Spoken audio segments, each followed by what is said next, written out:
Welcome back to the desk. I thought today, do something slightly different. This isn't a look at any meds. Well, you've seen by the title, haven't you? This isn't a look at any meds. This is a look at something I don't think gets enough love on the channel because I'm not sure I've ever used it on the channel. I think I maybe used it back when I first started featuring flour, when I first started thinking, hang on, this stuff's crap.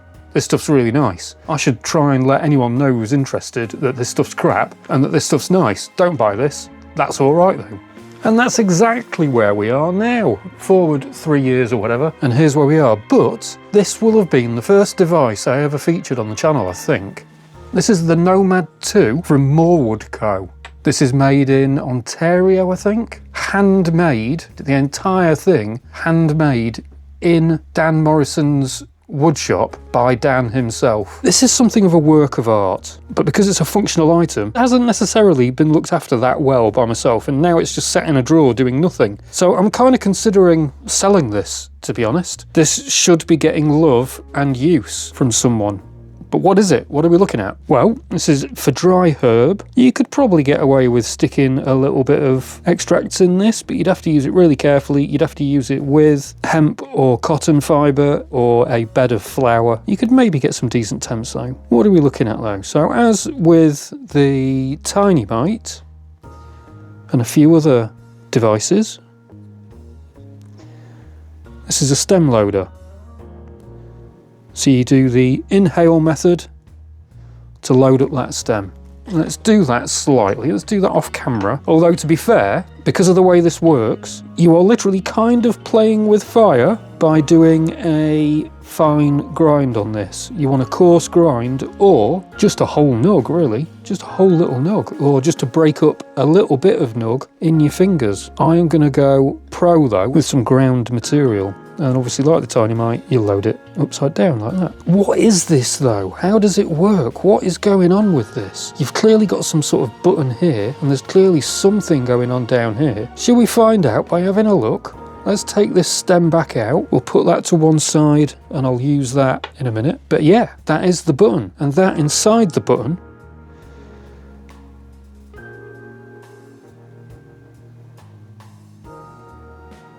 that's lichen. That's lichen from the wilds of Canada. It's lost some of the colour that it had. There was more green in there to start off with, but it's still quite amazing to look at. It's still quite an incredible button.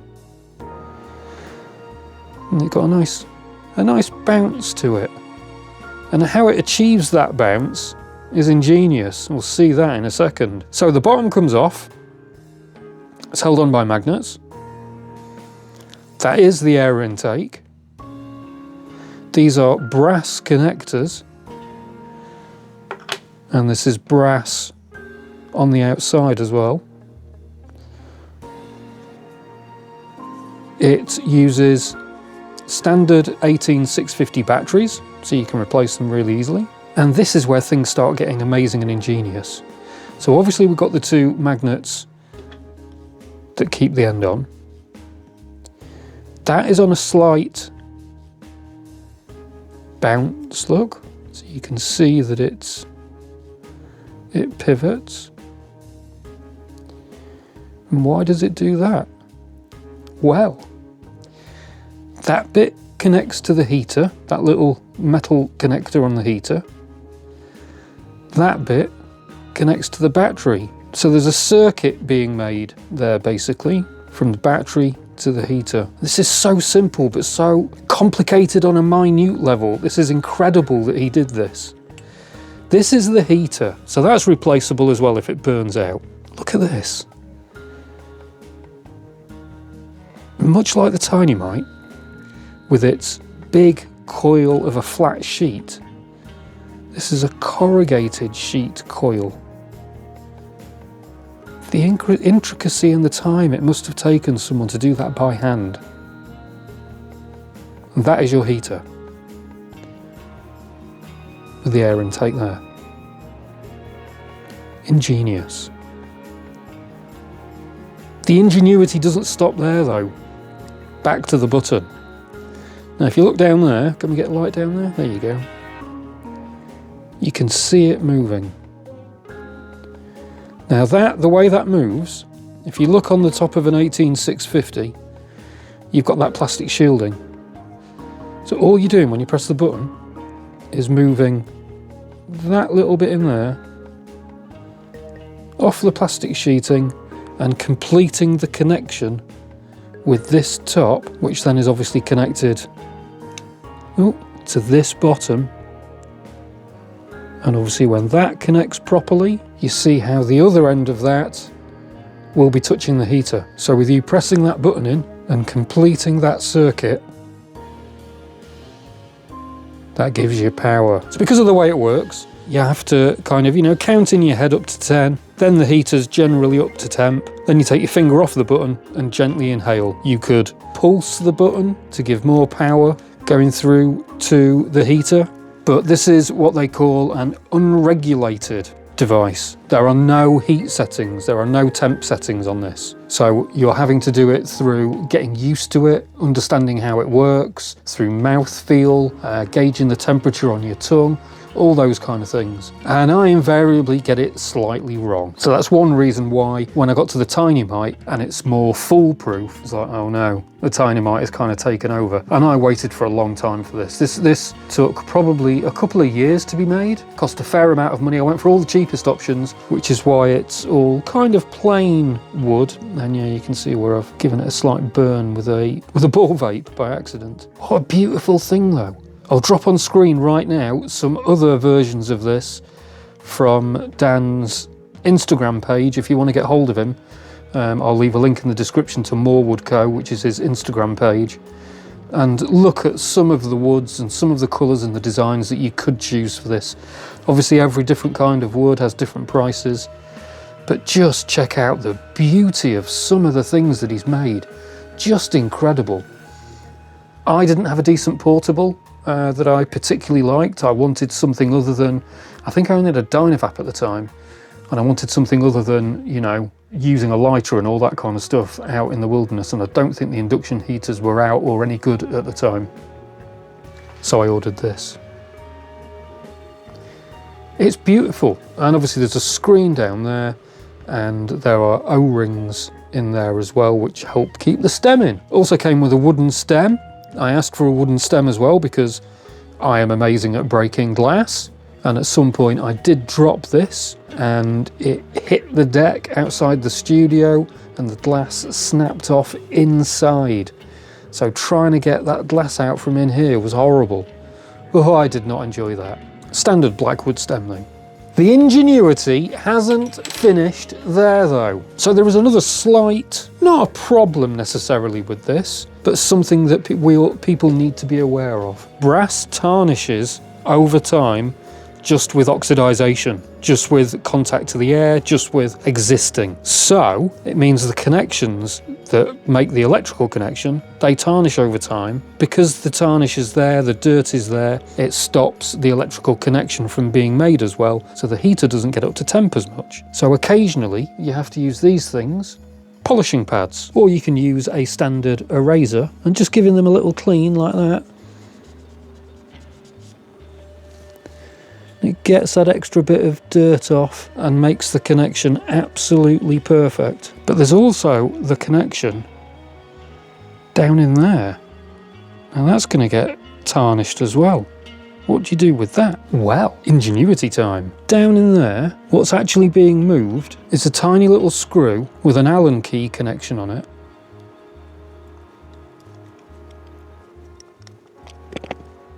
And that is what we're pressing onto the other end of the battery. Focus. When we're pressing the button, that just moves ever so slightly and makes the connection. And that just connects to the button. Now how does it keep springing out? Well, there's a magnet in there, there's a magnet in there. Basically they're placed so they're rejecting each other. So that lovely springiness that's coming off that's just from the magnets doing their wonderful work. And what stops it from popping out entirely is the screw that goes in there. What an ingenious design. It's just incredible that he managed to come up with this. It's so simple, but complex in its simplicity, if that makes any sense whatsoever. I don't think it does, but you know what I mean. So I've given that a little clean. Dirty fingers though, but no need for dirty fingers on the bit that actually connects to the battery. And also it's good to keep the end of the battery clean as well, to make sure they make proper connections. And these, although they don't tarnish over time necessarily just by hitting the air, they do get dirty. So I'm going to put all this back together. Unfortunately, I need to get in touch with Dan because I've lost the proper Allen key for this, for all this, and this one kind of makes do. But I'm going to put this all back together. We'll have a little demo of it working, and then I shall go about my day.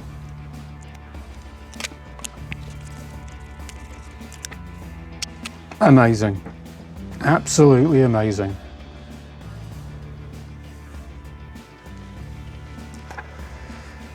Dan's original design idea was for something that would look at home in maybe Blade Runner or maybe the original Star Wars series. He's not far off. So then the advice is to press the button down for the count to 10. 1, 1000, 2, 1000, 3, 1000, 4, 1000, 5, 1000, 6, 1000, 7, 1000, 8, 1000, 9, 1000, 10. That's the heater up. Then you get it an inhale to get it going. Oh, that flavour is phenomenal. There's no flavour coming off the heater at all. And obviously all you've got, heater, well, you've got air intake straight into the heater, straight over the flour. You can see that's gone a bit brown already. And I am medicated already. Wow, I can feel that. 1, 1000, 2, 1000, 3, 1000, 4, 1000, 5, 1000, 6, 1000, 7, 1000, 8, 1000, 9, 1000, 10, 1000. Playing it safe so I don't combust, because I'm very good at combusting in this and getting my timings wrong. But that was another really flavourful inhale. Wow. And that is already a very nice tan colour. I didn't put much in it because again I didn't want to risk combusting. 1, 1000, 2, 1000, 3, 1000, 4, 1000, 5, 1000, 6, 1000, 7, 1000, 8, 1000, 9, 1000, 10, 1000. Because it's unregulated, with a full battery, you can pack a surprising amount of heat into that heater. But also because it's unregulated, the level that the heater goes to is going to be dependent on how much charge the battery still has. But wow, what a device. 1, 1000, 2, 1000, 3, 1000, 4, 1000, 5, 1000, 6, 1000, 7, 1000, 8, 1000. Wow, that's tasting toasty now. Well, that has left me very, very well medicated. So, I don't use this enough. I'm not very good at using it, and I've got my Tiny Mite. So I'm going to sell this over on the Patreon as a fundraiser for the channel. If this interests you at all, get over to the Patreon. There's a link in the description. Yeah, I'll put this up for sale on the Patreon to, you know, to everyone. Everyone will have access. So if you want to own one of these for a cut price, you'll be able to. I will get in touch with Dan and get the proper Allen key to go with it first. I've got another glass stem, another spare, and the wooden stem to go with it as well. You'll have to get your own batteries, and I highly recommend getting proper high discharge batteries of the kind that I'm using here. I think they're 30 amp output. Anyway, they're the kind of ones that you should be using in the Tiny Mite. And yeah, you have to make sure, obviously, that they are in good condition. Never use any of these batteries that are in bad condition. But all this casing needs to be in good condition for it to work properly with the mechanism. And I'd also throw in the rest of the polishing pads. I think there's maybe 7 there. But yeah, if you want to order one of these, you know, get a proper work of art, the link to Dan's Instagram is in the description. Get in touch with him. Get in the queue. I know he's done, I can't remember what it's called. It's called the Toad, I think, which is kind of an updated version of this that's easier for him to make and therefore nowhere near as much of a waiting line for it.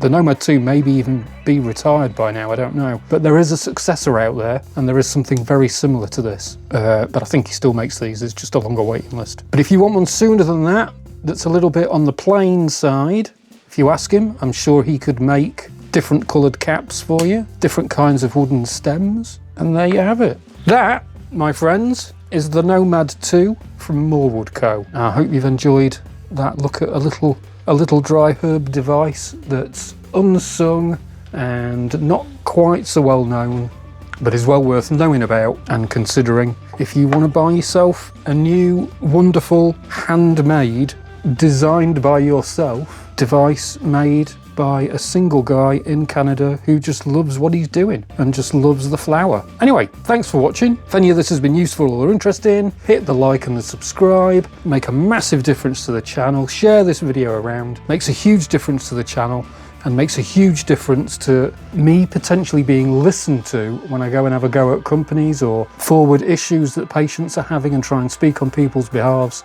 The channel has managed to get refunds for people. At the moment, we are having a word with Alternative and Montu, who are denying people their clinical rights for access to other pharmacies and the full range of medication that is available and not just what's on their formulary. They are denying what their own doctors has asked them to do. So yeah, these things are more likely to get fixed and we're more likely to be able to get a good result out of these things if you are subscribed. Please consider it. It makes a massive difference. In the meantime, stay medicated, folks. I'll see you on the next one.